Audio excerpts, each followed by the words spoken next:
Hello, and welcome to dotEDU, the higher education policy podcast from the American Council on Education.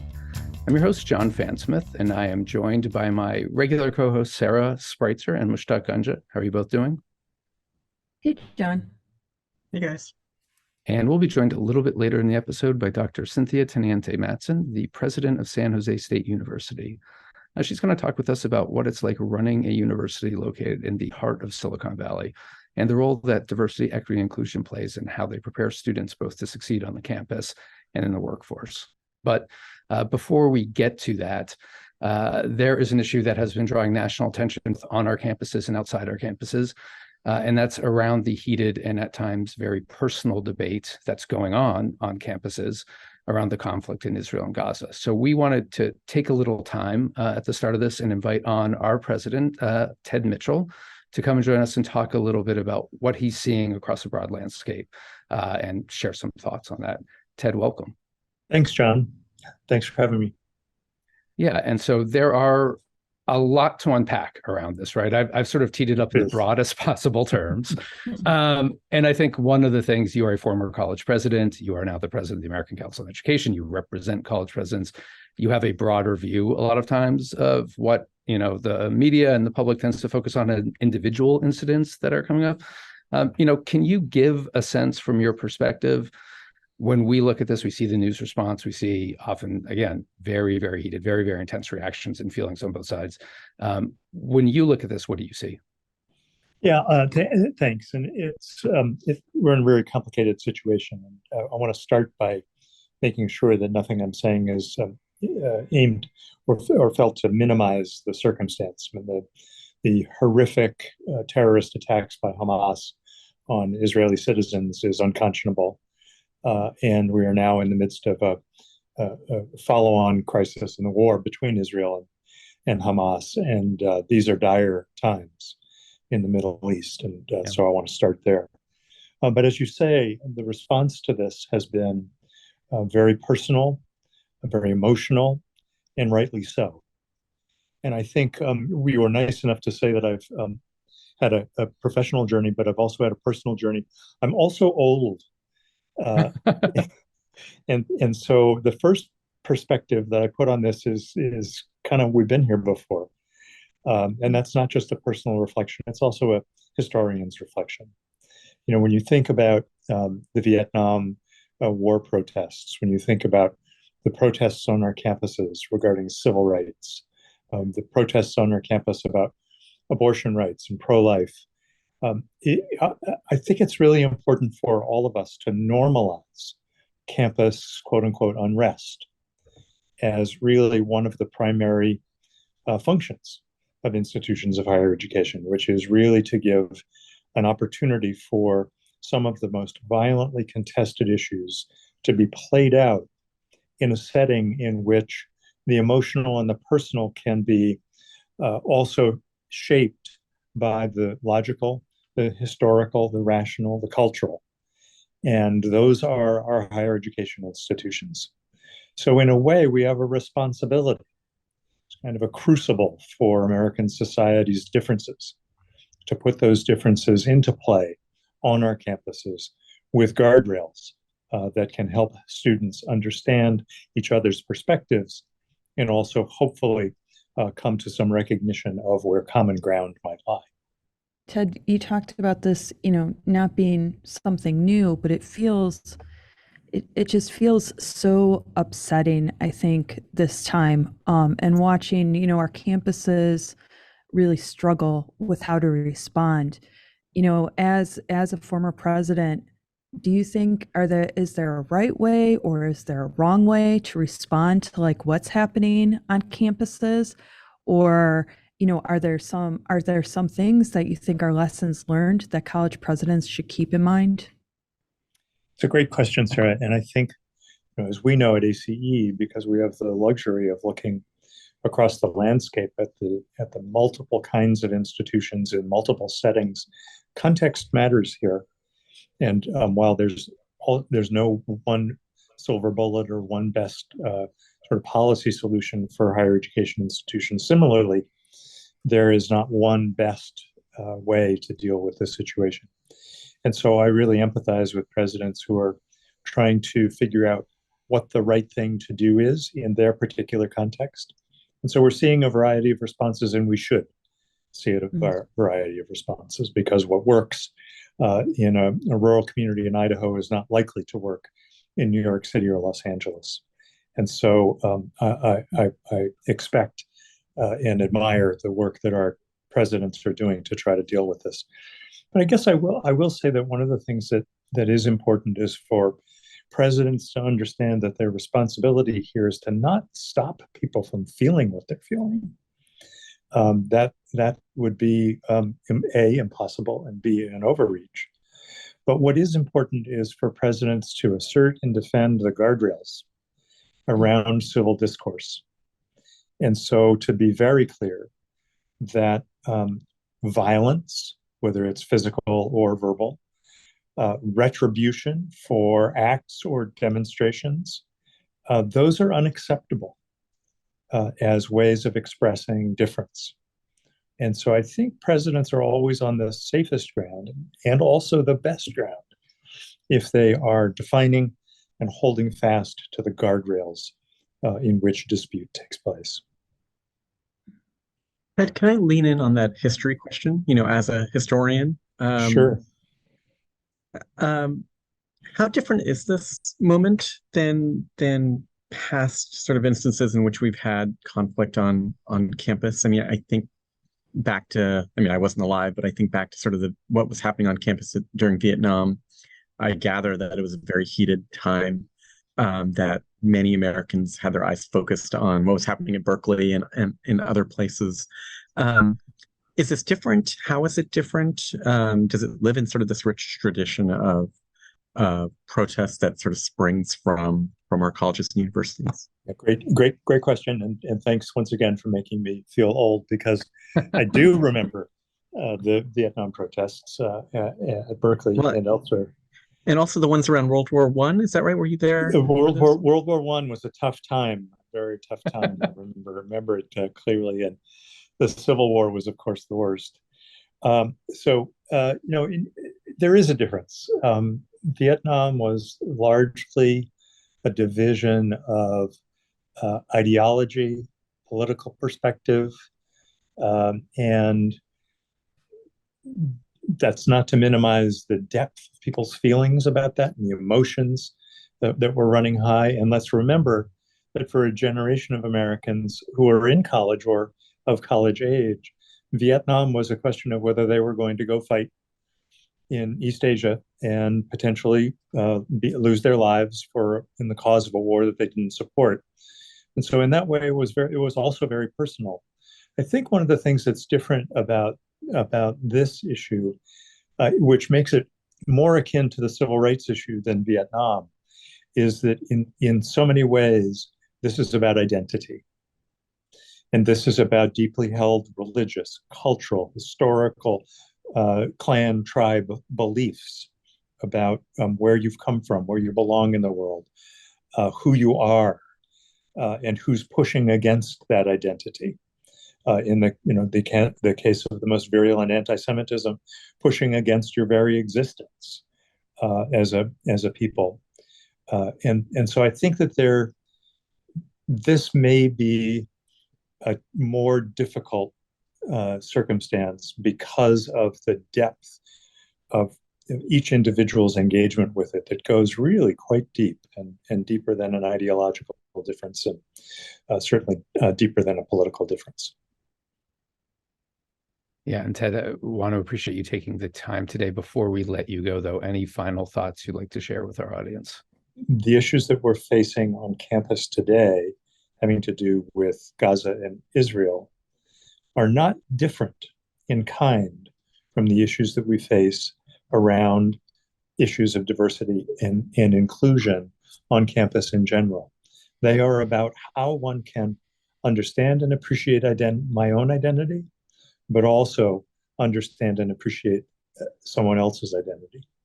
And so I think that this work is really core, not only to the Gaza-Israel issue, but the way in which we need to create on our campuses environments where we're able to discuss hotly debated issues and to do so with respect for the dignity and the background of all people. And I know you, like me, Ted, are encouraged by not just the campuses where we've seen this work has been ongoing for years and it's playing out now in this debate, but frankly, the challenges and the critiques in some ways are spurring good conversations about how you thread that needle between balancing free speech, respecting the feelings and the rights to safety of students. So really appreciate you coming on and adding your perspective on this to our usually a little bit more lighthearted banter at the top of the episode, but really valuable thoughts and insights. So thanks again for your time. You bet. I'll let you get back to that. Thanks again for having me. All right. Thanks, Ted. Thanks, Ted. All right. Well, that was great having Ted with us. And clearly, I think the topic that is on most people's minds when they think about higher education right now. But there are a few other things going on, especially here in Washington, D.C., that are getting a little bit of national attention. I think probably the biggest one is that we have finally, after 22 days without a Speaker of the House, a speaker has been elected. It is Representative Mike Johnson of Louisiana, someone who did not have much of a national profile prior to really being a dark horse candidate, swooping in at the end and securing the speakership with unanimous support among the Republican caucus. It was kind of a remarkable turn of events, right? John, will you kick me out of the podcast if I admit, as I'm about to, that I had not heard of Mike Johnson? I would encourage say 48 hours before the vote. I encourage everyone to admit their lack of knowledge of Mike Johnson's prior career. I will say the first I really ever knew of him was early in the race to replace Kevin McCarthy, where he was floated as one of, and again, we're talking a list of 20 or 25 possible candidates. So do not feel bad about that. I think the other thing from our perspective too, we don't know a lot about him because he's not on the education committees. He's not on the appropriations committees. He doesn't have a profile around higher ed issues, has not spoken publicly, at least to any extent I'm aware of, around issues of concern to colleges and universities. Just not a guy who's worked in that space. So not really somebody we've had much really reason to interact with. So, and a little bit of a blank slate in terms of what he might be thinking on different issues. Well, and he has 17 days as of this recording to try and figure out the what they're going to do about funding. And John, you and I were talking about the fact that the senators that he's supposed to be negotiating with on appropriations bills don't know him either. Right. And I wonder if the clean slate thing is actually going to be helpful, although he's already floated some ideas that I don't think are going to fly, such as, funding a package for Israel by taking the money out of the IRS, things that are likely not going to float very well with the White House or with the Senate. Yeah, and there's a big meta thing here too about his speakership, his election ends the drama over selecting a speaker, but we actually now just get back to the drama we had that caused the last speaker to be kicked out, which is how do you fund the government going forward? It's not really clear, and as you point out, sir, the things he's proposing are popular within the House Republican caucus. They are not popular even among Senate Republicans. So it's not clear with 17 days left we're any closer to getting a resolution just because there's leadership in place. And I'll say, when you look at the bills we care about, like the Labor, Health and Human Services, Education Appropriations Bill, they still incorporate the massive cuts that were proposed before. There hasn't been a change in position. There's really a continuation of things we saw before that were very, very troubling. In fact, the Education Appropriations Bill, there's really very little policy language in that. In fact, the one higher ed specific policy piece that we've seen would be a bar on trans athletes participating in both elementary, secondary, and post-secondary athletics. So, you're talking about a really different approach than what's going to resonate, obviously, with the Biden administration, but even in the Senate where they need bipartisan consensus. It's a tough field to say we're in good shape. I think we're going to start hearing a lot more about shutdowns very soon. Yeah, I agree. And I think, as much as Speaker Johnson wants to do a regular order and move those House bills, which he has been doing, right? He got energy and water passed. He's teeing all of them up. They are in no way, I think, a starting point of negotiation with the Senate. So it is going to be really tough. And I would note that is the week before Thanksgiving. So they're going to be antsy to also go home for Thanksgiving. And not really want to deal with a weekend, the weekend before Thanksgiving, trying to keep the federal government open. Well, last time we were here, we all predicted that we would have a shutdown. So I'm not going to Yeah. predict that again because I don't want to be wrong twice on the same side of this. So I am going to say that we're gonna be fine, and that something will extend the CR. What do you think, Sarah? I'm still predicting a shutdown. So I'm going to move my prediction of the shutdown from October to November 17th. Just How carrying about it you, forward. John? You're doing Yeah. a short-term extension of your prediction. Yes, short-term Yeah. extension of my prediction. How about you? So I'm going to actually go with Mushtaq here. I think they will get probably like a 4-week CR, something short, to try and buy more time to figure out. It'll get Johnson the opportunity to pass all the House appropriations bills, which is a big deal within their caucus about following regular order, and then they can start begin negotiating in earnest. But we'll see. Hey, friends, what's going on with Title IX and the Title IX regulations? Yeah, good question, because nothing is going on with Title IX and the Title IX regs. That was maybe a little more flippant than I think your question merited, but the Department of Education had previously said that their final rules on Title IX, both the bigger package about campus safety and treatment and handling of sexual assault, that package of rules would be out in October. It was also widely expected they had proposed a second set of rules under Title IX that related to the treatment of trans athletes in elementary, secondary, and post-secondary sports. That as well has not happened. We're at the end of October's record this last day. Happy Halloween, everybody. And those rules are not out. And when you talk to people in DC, the expectation is that's not because they got delayed into November. That's because we're not going to see anything until spring of next year. Reasons why, I think, are hotly debated. A lot of groups who have been pushing very hard to see those rules finalized and out sooner rather than later have raised a lot of concern recently with the delay. We were supportive of much of what the Biden administration proposed here. We would like to see those rules implemented as well. Again, there may be a political dimension to the timing. There may be issues with addressing the record number of comments that were received on these regulations, and also just resolving some of the legal issues. This is really complicated. So, maybe, probably, likely all the above. But yeah, we don't expect to see those for a few more months now.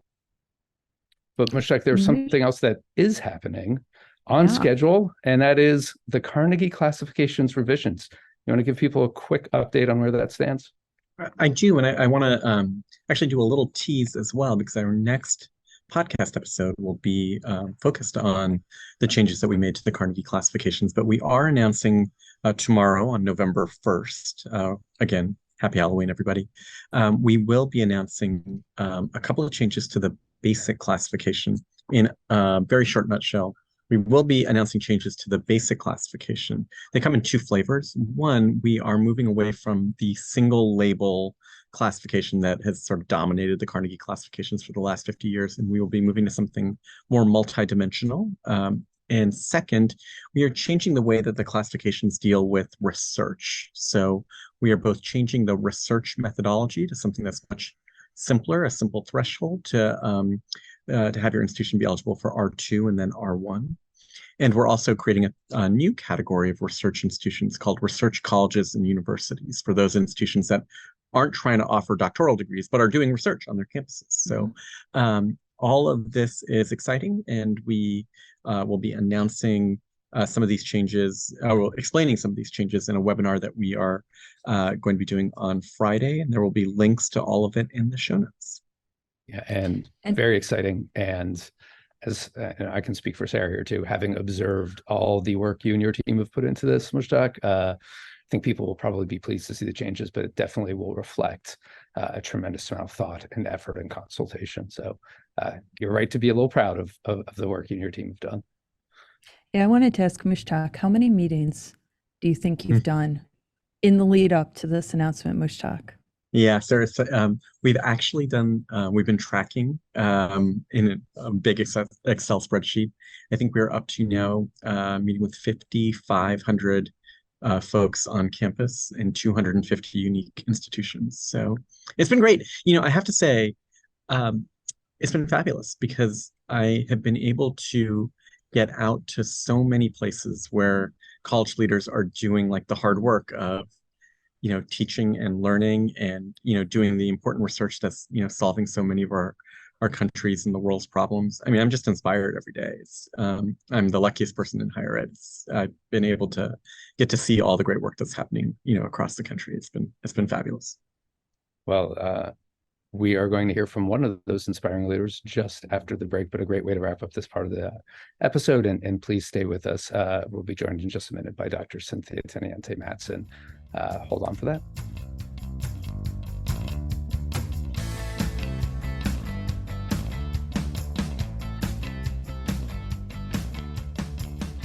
And welcome back. And we are joined today by a very special guest, and we are joined in person in the ACE .edu podcast studio by the newish president of San Jose State, President Cynthia Teniente-Matson. Did I say that right, Cynthia? You did. It's close. I saw a thumbs Good. up. Yeah. Yeah, Teniente-Matson. Got it.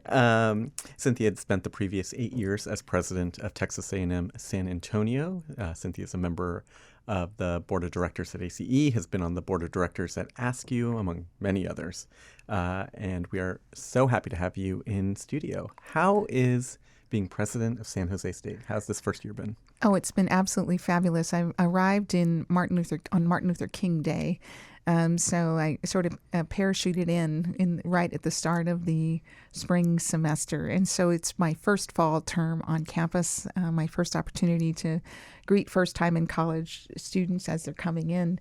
So it's been good meeting parents and the like. Yeah, I love the fall. What a joy to be able to welcome students on campus. Can you walk us through your career a little bit? I was looking at your biography, such an interesting sort of background, a non-traditional one. You were born in San Antonio? Correct. Yes. My grandparents migrated into the United States and landed in South Texas. So both my parents and myself were born in San Antonio. And, it's a wonderful place to live and to be. And I think at the time, my parents made a decision to leave not only their community, but their home state for better opportunities for themselves. They did not have an opportunity to go to college. So it's really been an informative experience for me. We moved to Southern California at that time. Early on, living in Southern California, my dad was able to earn a credential that in the skills trades area. So he moved us to Alaska. And I lived in Alaska for 25 years, and that was really where I earned my graduate degree at the University of Alaska at Fairbanks and at Anchorage. I returned back to California at Cal State Fresno, where I was for almost 11 years, and earned my doctorate there at CSU in the Cal State system.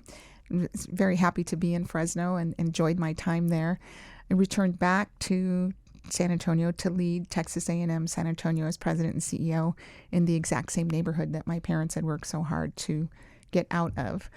And as you mentioned, I was there for a number of years building the university there. And the university was built in a community that had previously been redlined. Mm-hmm. And it was really an impactful, for me, personal journey to not only understand a lot more about my own personal narrative, but to really understand the experiences of first-generation underserved students and be in their lives on a daily basis as we're building a university with that focus in mind, a university that was born as a Hispanic serving institution. Sure. So when the opportunity presented itself at San Jose State, it was really a long and thoughtful discussion about what made sense about that opportunity. And of course, the opportunity to work with Chancellor Kester, as someone who I've long admired and had worked with before, I was very delighted to be back in considering that opportunity. But what was really exciting was being in the heart of the Silicon Valley, and being a public university in the heart of the Silicon Valley in San Jose, and really having an opportunity to leverage the strengths of an absolutely incredible institution as we move forward into this next generation of all the change that's going on in the world. So it's another very incredibly diverse community, being in San Jose, the city of San Jose, but also being at San Jose State University. And what I have been saying to many audiences is that San Jose State and the city are at the epicenter of the future. And that's what we see in our student body, and that's how we're thinking about our academic programs and how we're thinking about the opportunities before us. Yeah, what a cool story. I mean, to be able to go back to San Antonio back to the place that you came, and then to be able to work at a place that impacts so many students right in the heart of the burgeoning sort of industries of artificial intelligence and everything that's going on in tech. Our stories are a little bit similar. My parents too moved to Southern California, and my dad got his first college degree at Cal State LA. And so we're big fans of the Cal State system in the Gunja household. That's great to hear. And I think, we can appreciate what a difference a generation makes. And having the opportunity, my parents were able to break into middle class, and because of that, I was able to go to college. Had I stayed in the zip code of which I was born in, that likelihood would have been greatly diminished. And that is actually still the case in San Antonio for a resident born in 78224, which was my zip code, my home DNA, as well as the institution that I was leading at the time. So it brings for me a lot of personal understanding of that experience and the importance of equity and what we're doing to create equitable spaces and accessible spaces at public universities. And that's what's fabulous about San Jose State University. Yeah, and Cynthia, you teed me up perfectly, because I was going to talk about the fact that San Jose State, you mentioned, very diverse community. You have a special sensitivity to the challenges first generation students face, and you use the term equity, right? Certainly, diversity, equity, and inclusion is a hot topic right now. Maybe some misunderstandings about exactly what that means. I was kind of curious. You've thought a lot about this. You've done a lot of work in this area. Can you talk a little bit about how you see DEI working, not just at San Jose State, but the importance of that within higher education? So I think every community, this is a local-based conversation about what does it mean in your community. For example, in the city of San Jose, it's one of the top populations in the country of foreign-born residents that live in the city. So when you think about how you deliver education to a population, we have a large number of international students at our campus and in our community, so a very diverse perspective about how they see and benefit from the world and the education that we provide. But it also forces us to look at our policies and our practices and how those impact every student, including our international student population, where we have a large contingent, as well as first-generation students, those from historically underrepresented communities and those that are fully Pell eligible. So I think about diversity, equity, and inclusion in all of those parameters and ensuring that we're providing equitable opportunities and accessible opportunities for those students. One of the things that I find just really a national challenge, but one that's no secret in San Jose, is the cost of housing and the cost of living. So we spend time seriously talking about students that are couch surfing, such that we've created a program called SJSU Cares. It was created before the pandemic to already begin addressing some of these issues around full-bodied support to be a healthy, successful student. And the cost of living is just a challenge, especially for international students. It is for everyone, but sure. So we have some programs in place now where students, we took some beds out of our residence hall and created those emergency spaces where students can stay for up to 2 weeks while they're securing resources to assist them with housing, or if they're transitioning from one place to another, or looking for roommates, the whole segment around that. And it's really connected us much, much closer to the resources in the community that serve the unhoused in general, but where there are special places for our student population. So that has really caused us to have a much broader conversation about who's falling into these ranks from a diversity, equity, and inclusion perspective, and how do we think about those support services, because most likely they also need tech support, they also need the food pantry support, probably mental health support, and the like. So from short-term to longer-term issues, DEI is really impacting everything that we're doing.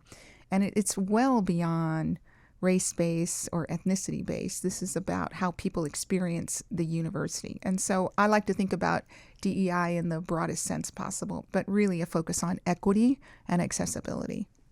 Yeah, and I first of all, that sounds like a fascinating program. I'd love to learn a little bit more about that. If you want to share a little bit more, or we can talk about it afterwards. But one of the things with DEI too, part of the reason, obviously, some of your students face high housing costs is you're located in the heart of Silicon Valley. There is tons of money there. But it's not necessarily clear that the students from the community you serve are having the same access to those kind of jobs and those kind of careers that you see in Silicon Valley. Is that something you've experienced, and how does that sort of shape what you're doing on campus? So it's an interesting dichotomy. So first of all, let me talk about SJSU Cares, and then I'll go to the second part of your question. SJSU Cares is intended to be a one-stop shop. So a student who is having a challenge with anything that's not specifically academically oriented, although they could come there for that too, allows them to seek out support for anything that may be going on in their lives, from my car broke down to I don't have a place to live to I need health care, I have health care challenges, whatever the case may be, mental health, everything. And then they're directed to resources both on the campus or in the community. It also allows us to better understand and assess. So many campuses, and I've come from campuses like this, have the services bifurcated and very well specialized in those particular areas. But students' lives aren't bifurcated, and they don't understand the roadmap. If you need to go here to get this, and you need to go there to get that, and you need to go over to this other community resource agency who can help you with this other special need. So we've tried to simplify that approach and still capitalizing on all the resources we have. So I think that's really important. In terms of what students are experiencing and how that's impacting Silicon Valley, we place a lot of engineers throughout all of the major tech companies. We have a high percentage of engineers at Apple. At one point, we had more alumni at Apple than any other public university did in the Apple Corporation. Meta, wow. That's true in Meta. That's true in lots of the big tech companies. We have very strong partnerships with Adobe. The Adobe partnership, Adobe really is taken a deep look at how they're thinking about a diverse and equitable workforce. So they've invested over the last 3 years in 2 HBCUs and an HSI. We are the HSI that they have invested in the Adobe for All programs, and really allowing us to shape what that looks like in the digital learning space for all majors. So this is not just a tech solution. They're physically right down the street from us, which is one of the great things about being in San Jose. The Zoom headquarters and the Adobe headquarters are literally within walking distance of San Jose State University and many, many others. I have a very good relationship with our elected officials and our mayor. I've joined our mayor in meetings with TikTok. I've joined our mayor in meetings with other major employers who are thinking about why they should either expand there in the Silicon Valley or how they look at the resources that are available to them from a workforce perspective. And then Google has bought those 75 or 80 acres, I don't remember the exact number, right down the street from San Jose State University as well, for their expansion when they take that on. It's on pause right now. So our campus has a lot of opportunity to influence. There's a lot of high wealth opportunities. At the same time, there are gaps. And we are seeing post-pandemic some data that has been recently published in the last couple of months from the Hispanic Foundation of Silicon Valley, indicating that the Latino community is falling behind in reading at age 8, so grade level reading in 3rd grade, and math readiness in 8th grade. To startling levels, such that they've given themselves, as they've looked at this report card approach, a D or an F in these categories. And this is covering 2 counties in a very high wealth area in what's happening in public schools. So for me, as president of San Jose State University and as a Latina, I'm looking out, 10 years to whatever the world of work is going to be as we think about the cusp of generative AI that we're on and all the workforce challenges that are before us. Where is the workforce going to be? And how should we be thinking about equity for students that we already publicly know are not where they need to be successful and to get into college? Let me reframe that. There's many factors that attribute success. I'm talking about college readiness and being ready to come to college and to graduate within 4, 5, 6 years and really have an opportunity to change your life. So much richness in that answer, and there are a couple threads I'd love to pull. But just on that last point, your university professors are not third grade teachers. They aren't affecting, at least not directly, the readiness of the students that you are taking. And yet, San Jose State is not exactly an open access institution, but it's a very large institution that educates a lot of students in the Valley and from beyond.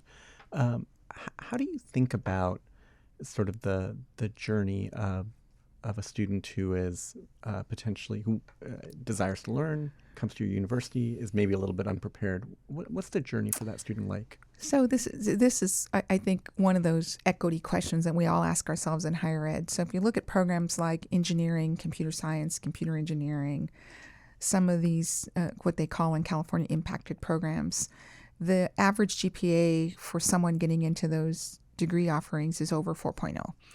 4.1, 4.2, 4.3, it's in that area. So how I am thinking about it and how our institution is thinking about it is, what are alternate pathways for a tech career or a tech degree? So applied mathematics, computational linguistics, other data science, data analytics, other majors that still are going to be in very high demand. Still, you have to have a very high GPA to get into these programs even yet. So that, of course, there is the traditional community college route where we are backward mapping. Do we have everything tied up there with appropriate readiness, support for the community colleges, the right articulation agreements, the right wraparound services? But really, we must start much earlier. So to your point, our faculty don't teach third grade.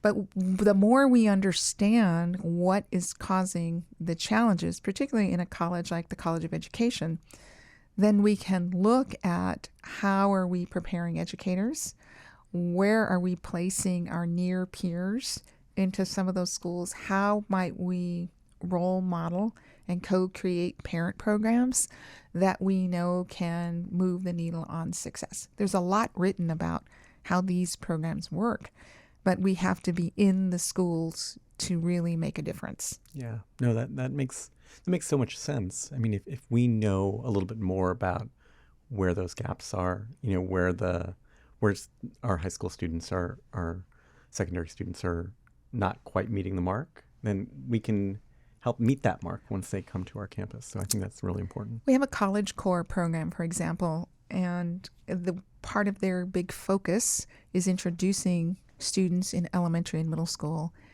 to computer science, computer technologies.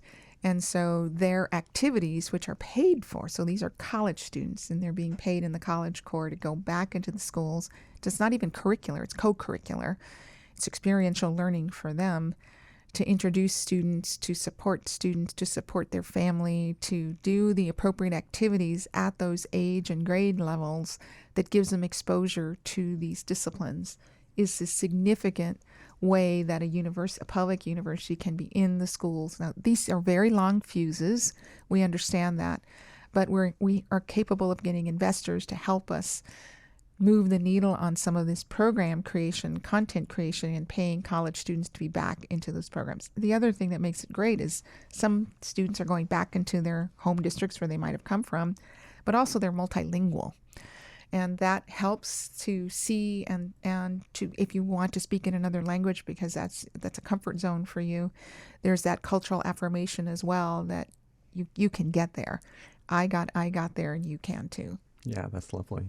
There's been so much focus in the national conversation about workforce training, and the numbers you cited about the numbers of your students that are at Adobe and Google, at Meta, it's really striking. What do you think San Jose State University is doing well in that regard? And are there things that you're sort of working on to make those links even stronger? Well, I think graduate programs is one of the significant areas of providing cohort level graduate programs. In some cases, like in the Masters of Science and some of the artificial intelligence programming that we're doing through our engineering school, our engineering college, those are areas where they're moving in cohorts. those types of programs make a significant difference for those practitioners in the field to continue to hone and advance their skills. It's also good for our faculty as well. More programs online, more hybrid programs, particularly for adult learners looking to come back. So those are critical. I think we've all been wrestling with how to solve the challenges of students who stopped out, dropped out, or have some college and no degree. So we are also looking at that. We have a large number of students in those populations, and how do we bring them back into the fold with hybrid level programming so that they can continue with their lives and complete their credential.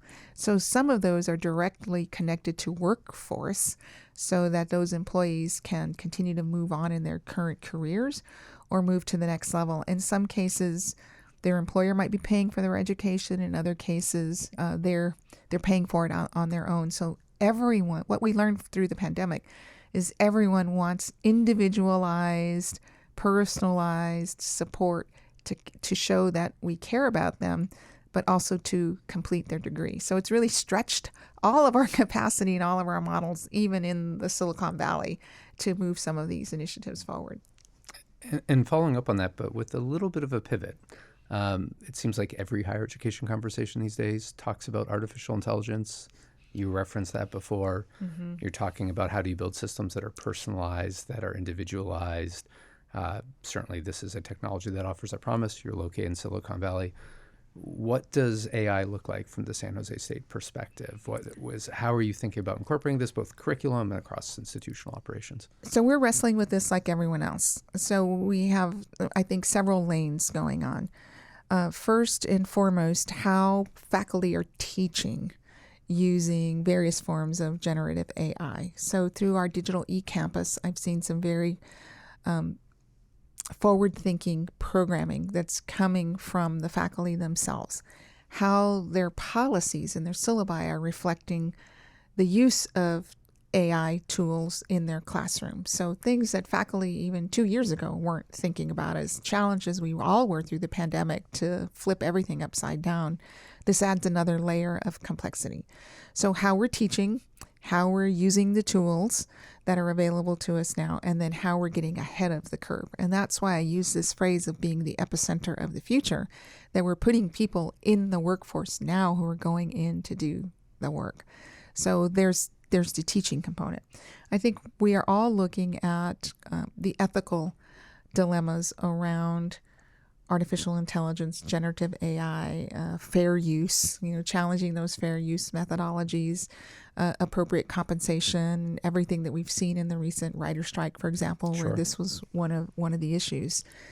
So we are looking at all of our faculty and the research that they're doing, and actually now trying to assess and assemble a strategy for where do we have strengths of what I call the silos of excellence. So we have faculty doing work in various areas. What areas are they doing that now make sense for us to partner with tech companies in how we're thinking about looking at this?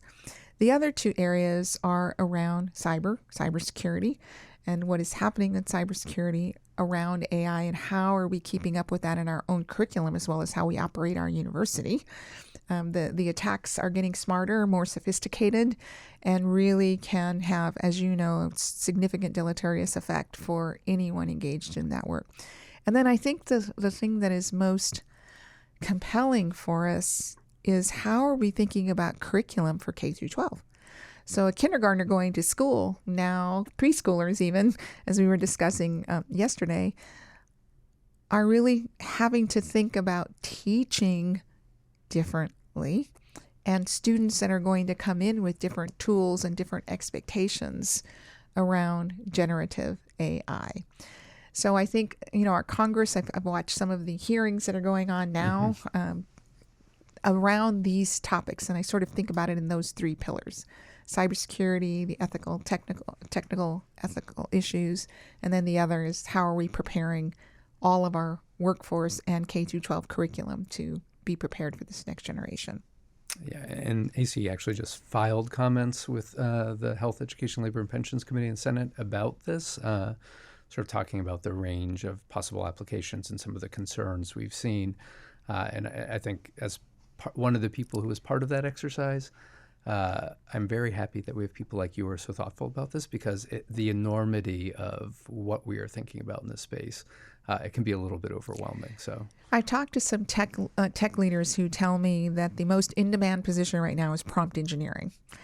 So was fascinating. Like, when was prompt engineering? When did you last hear about prompt engineering? 5 minutes ago.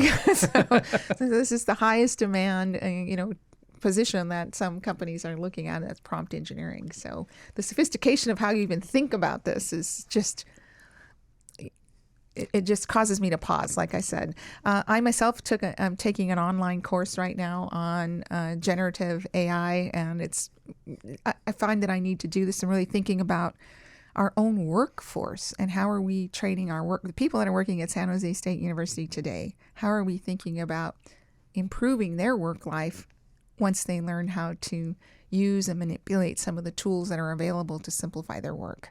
So it's a lot to think about. Yeah, now I'm impressed with both your knowledge of the AI landscape and your time management skills, because that's truly impressive. The prompt engineering, the fact that it wasn't really a thing until just a couple of years ago, I think really speaks to the importance of college, of lifelong learning, and the need for our colleges really to adapt, right? But the idea that a student is going to graduate with a set of skills, and that set of skills is going to be the only thing he will, take with him for the next 50 years, just doesn't feel right anymore. Well, I think it also goes to the value of higher education. So you have this great debate going on amongst who knows who. Now, certainly not the people that I'm hanging around with, but there are lots of conversations about the value of higher education. Now, maybe there are some exceptions of people who are going to get by, really have a prosperous life without having a college degree, but those are few and far between, really. And to break generational wealth gap issues, to break out of generational poverty, to really be resilient in the last 5 years that we've experienced in our world, between the pandemic, between the rapid pace of change, between AI, it's very hard for me to sit here with you today and say that the value of a college education no longer exists or has diminished. If anything, to me, I think it's gone in the other direction of needing more education just to remain current in the workforce. And I think that is a compelling place to end this conversation, with a really strong affirmation of the value of higher education, and certainly the value of a higher education obtained at San Jose State University. Absolutely. Go Spartans. I look forward to seeing you on campus. Absolutely. We'd love to come out and visit. We could do a live podcast recording We on could, campus. yes. All right. Send us the care. invitation. We'll take you up on it. All right, deal. Thank you so much for joining us today, too. It was great talking with you. Thank you. As always, you can check out earlier episodes and subscribe to dotEDU on Apple, Google Podcasts, Spotify, Stitcher, or wherever you listen to your podcast.